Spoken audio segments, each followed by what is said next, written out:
I have with me Tania, who is a psychologist in the US, and she is going to talk about the importance of career decision making for students. Welcome to the session, Tania. Thank you, Deepa. Hi, friends. I'm Dr. Tania Sharma.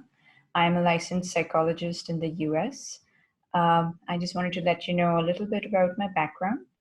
I have a PhD in counseling psychology from USA, a master's in rehabilitation counseling from USA as well, and a master's in counseling psychology from India. So I have had exposure to education both in India and abroad, and that makes me able to understand challenges that students in India face in pursuing studies abroad. And I'm here at Connexio to provide guidance about all those issues to students and help them clarify career goals so that they can make good career decisions. All right. So, when we talk about career decision making, Tania, what exactly is it? So simply put, career decision making is the capacity of a student to put together good information that they have, spent time on and gathered about themselves, and good information about some career choices that they're interested in, to determine which ones will be a good fit for them. And I say career choices because it's always good to have a few backup career options as well. Right. So, when you are saying good information, would you be able to explain a bit more about that? So when we say good information, it's basically getting enough information about, for example, myself as to uh, being self-aware of my strengths, weaknesses, uh, my interests, my abilities, aptitudes, values, which all go into the career decision making. And also good information about a career option in terms of uh, what is required, what steps are required to get to that career, what skills are needed, what would be the characteristics of the career itself or the profession. Um, for example, would you be happy with the work environment of that career option, the salaries that the job provides, the different tasks, job tasks that would be required to for that particular career. So these are all good information to have before you Right. make a decision. Right. It makes complete sense to me. What usually happens is uh, while we speak to students, and especially when Connexio is trying to help them in making decisions regarding which country to go to or what courses to get into, Right. we understand that they have a lot of places to go and get information from, but that good information factor is usually missing. It is a lot of information, but not the one which is actually required. So coming to my next question, uh, when or how should a student start? How does the entire process of career decision making start for a student? So it starts with the student, asking questions to themselves about some simple questions. Uh, who I am, what do I want to do, where do I want to be? So, you know, these three questions are about the students themselves. So when you explore the who, the what, and the why, Mm-hmm. rather than where, sorry, the why you want to do that career, then you start to analyze yourself. You write, you explore, your strengths, your weaknesses, your interests, your abilities. You may have an ability uh, at something, but you may not be interested in that. So then there are those kind of dynamics as well. So making a list of strengths, weaknesses, interests, values, abilities, that is a good starting point for someone to know, about themselves. And that is a great starting point for career decision making. All right. So here, when you were saying that, you brought up two important things which I picked up from there. That is one's interest and one's natural abilities. So would you be able to tell me like what exactly is the difference? Like a person having an interest and another is like naturally being able to do something very naturally. Okay. So, being able to do things naturally can be observed by you and by others. And usually people give you feedback. Uh, it could be your family, your friends, Right. your teachers. They usually give you compliments. They also they also tell you about, things that they observe you're not good at. So you can get an assessment from, others' feedback about, what you're good at and what you're not. Right. So um, just as an example, someone may be great at culinary skills, and that can be attested by someone who tastes what food you prepare, Mm-hmm. and so you have a natural ability to prepare good food, and so culinary science could be a nice profession to explore, but you also need to be interested in it. If you do prepare good food, but if you're not interested in that, if you're interested in something else, for example public speaking, and that is a greater area of interest for you, and let's say you also have feedback from others about you doing good at public speaking, winning prizes in debate competitions, so then that is the area that you should pursue rather than um, culinary arts or culinary science. Okay, so feedback does play an important role when a student wants to identify what he or she is good at. So That's other than that, like if a person wants to develop some skills related to his or her career, so how would he know like how to go about it? Feedback is one, and are there any other aspects that should be kept in mind while doing so? okay. So you just said that, if someone has shortlisted, some careers that they're interested in, the best place, what you're talking about right now, actually is having good information about the career choices. Right. So that's what we're getting into. So the best way to do that is to do your research about the career. You can look it up online. There are multiple websites where you can get good career information. In addition to that, you can meet people who are into those careers, and you could do like an informational interview with them and learn about, what skills they tell you are important to be successful in that career. Mm-hmm. So you can make a list of the skills. For example, if you want to be a statistician, one of the skills is to be able to do data analysis. Right.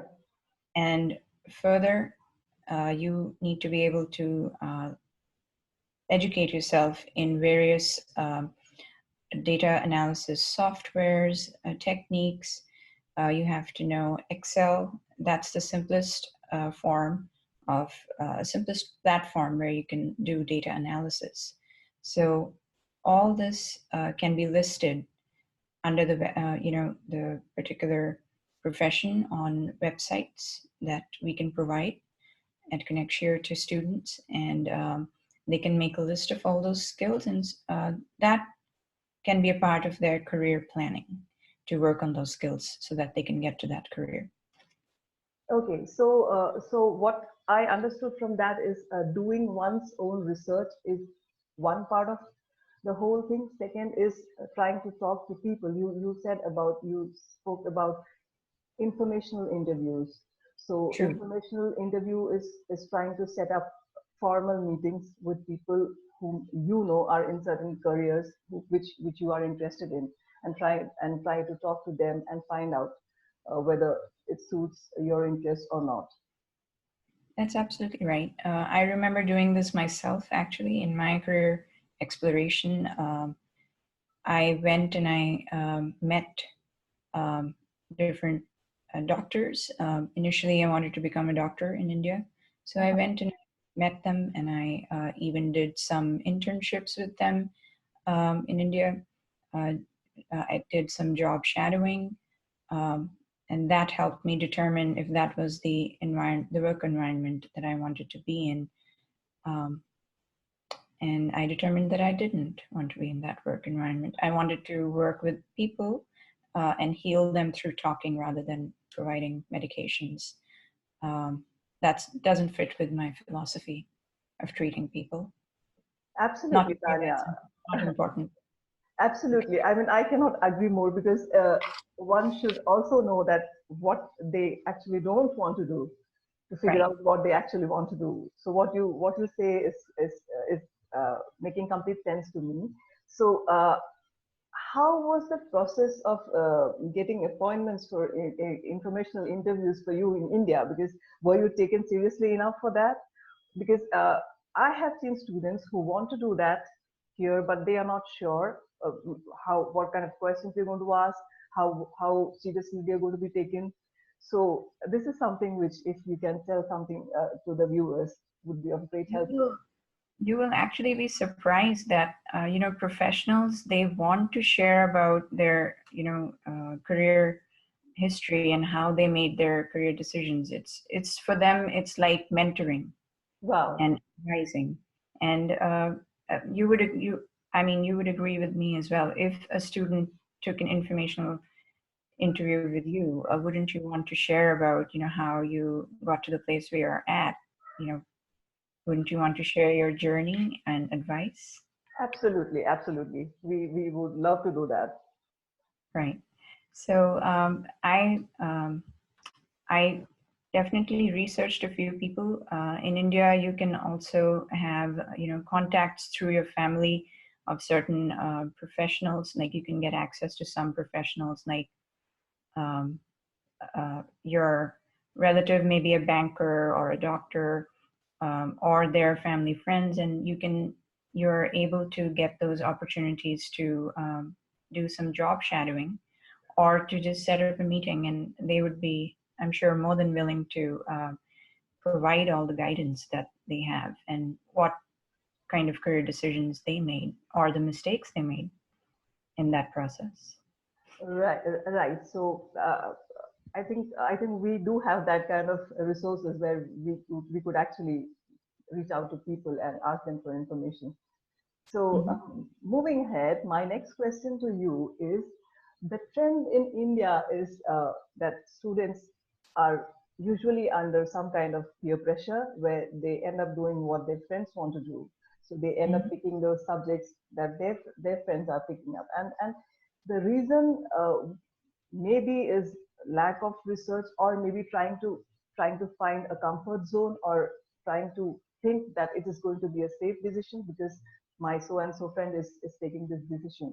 So what do you have to say about that? So, first of all, I'd like to explain this process. In group psychology, this is called a group think.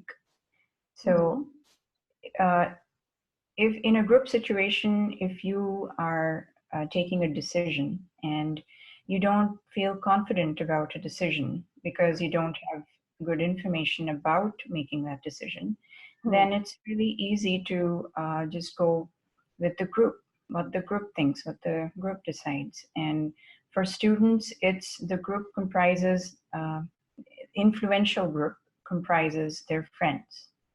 Right. So whatever common decisions they're taking, it's easier for students to just take that because they have not, it can be overwhelming for some students to sit down and even think about, where to start this process.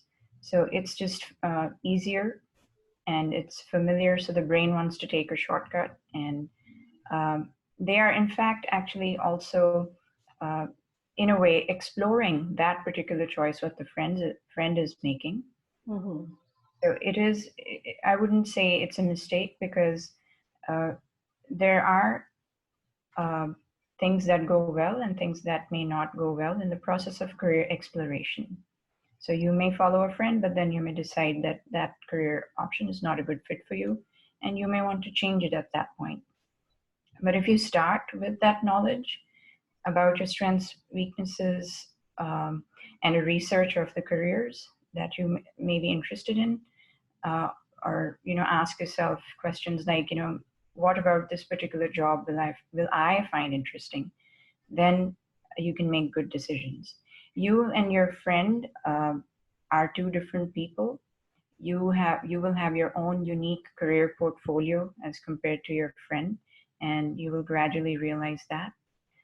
Um, you and your friend may have similar interests, abilities, but the overlap may be different. You may have a totally different value system than your friend. So all these aspects is what you realize gradually. But you can start with that knowledge with career counseling.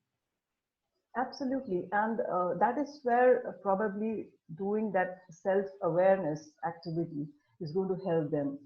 That when they actually have to make the decision, they know that the overlap is actually not there. So interest might be there, but maybe they may not end up do liking it or maybe doing so well in that career. Right, right.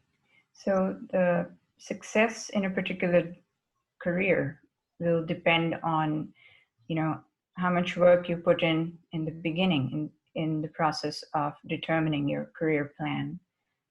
So you're absolutely right.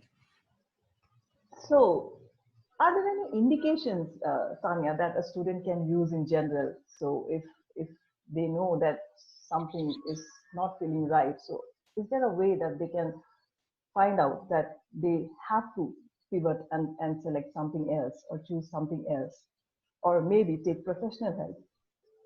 Sure. So I think the first indication would be to see how you're, feeling. You may you may be feeling conflicted about that career choice. You may be feeling pressurized by, people that influence you, friends, family. Mm-hmm. Some people can even feel low, depressed, and those are emotional indicators. Um, and the conflict between different career choices, that is another indicator. So you could have various. You may feel less motivated to want to do that career. So all of these are indications. If you're not feeling confident enough, to go ahead with that career choice. And that's where you can seek a career counselor to either confirm, uh, you know, uh, you may have some conflicts, you may have some thoughts about a career, but they may not be accurate. It is possible that career may work out for you, but you Right. may have some assumptions and which may be creating conflict. So you can always get confirmation about those, and clarify them with a career counselor. Right. So, when would be a good time for such a person to go and talk to a counselor, because there could be initial conflicts too, because he or she might just be getting used to the new place or a new work environment or a new country in all. So how would they know that, okay, now is the time that I should actually seek help? So, uh, car- career development is a big umbrella, and uh, career counseling is the tool that helps with career development. And career decision making is a part of this process of career development. Career development lasts throughout your lifetime. It starts with, uh, when in during your childhood, when you uh, learned about, certain skills and abilities that you were good at, and you carried that process forward. Uh, and then comes time to choose a major, and you make a choice that you are you have the best knowledge about. But let's say it didn't work out for you. Okay, Right. so you can approach a career counselor at any point in this process, Okay. because there are different points of entry into career counseling that students may bring. They may want to change their major. They may be having difficulties adjusting to the classroom in abroad. Uh, there could be cultural differences that may be affecting their learning of Right. that particular major, or being successful in that in the assignments related to that major. Uh, they may totally want to change their career, change a university, and take a different university with a different major. I would say that you can go to career counseling for any decision. Simply, um, even interviewing for universities, uh, having your resume checked, um, for job readiness, preparing for job interviews, confirming whether the strengths that you believe that you have are the real strengths. And you can get yourself some career assessments that will confirm and provide you with good data to use to make career decisions. Right. So, Tanya, as we are approaching the end of this session, is there any one thing that you want to tell the students regarding career decision making? So the main thing is for them to focus on the key aspects of career decision making, which is self-awareness and awareness about the fields that they're interested in. So I would say you have to be a good scientist, researcher. You have to observe yourself, gather data about yourself, and also about the field of work that you're interested in, and that will surely get you to a career of your choice that you will be successful at, and also happy doing. Thank you so much. Thank you so much, Tanya, for talking to us. Thank you for your time. And I believe that this session is going to help a lot of students to make good decisions in their careers, at least to get started with. So, once again, thank you.